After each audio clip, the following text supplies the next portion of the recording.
بسم اللہ الرحمن الرحیم اللہم صلی علی محمد وعلی آل محمد وبارک وسلم عن جابر بن عبد اللہ رضی اللہ عنہما قال جاء ابو حمید بقدح من لبن من نقی رواہ البخاری۔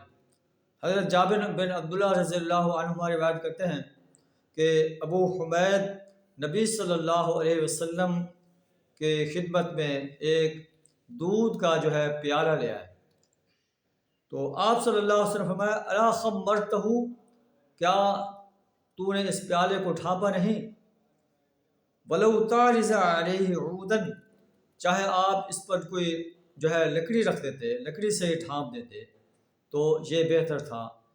کھلا برتن وہ نہ لے آتے، پینے کی چیز کھانے کی چیز اس کو ڈھانپ کر لانا چاہیے۔ رات کو بھی رکھے تو ڈھانپ کر رکھے تاکہ اس کے اندر کوئی کیڑا مکوڑا داخل نہ ہو جائے۔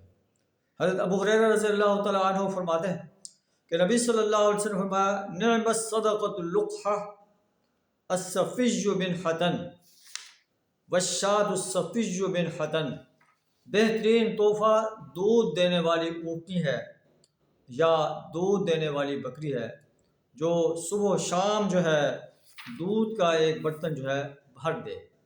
تو نبی صلی اللہ علیہ وسلم کا فرمان، اگر تم نے کسی کو تحفہ دینا ہے کو دودھ دینے والی چیز دو تاکہ وہ صبح و شام دودھ وہ پی لے۔ اللہ سے دعا کہ نبی اللہ تعالیٰ میں پیارے نبی صلی اللہ علیہ وسلم کے زندگی کے ہر شعبے میں اسوہ کی اتباع کرنے کی توفیق عطا فرمائے۔ وآخر دعوانا الحمد للہ رب العالمین۔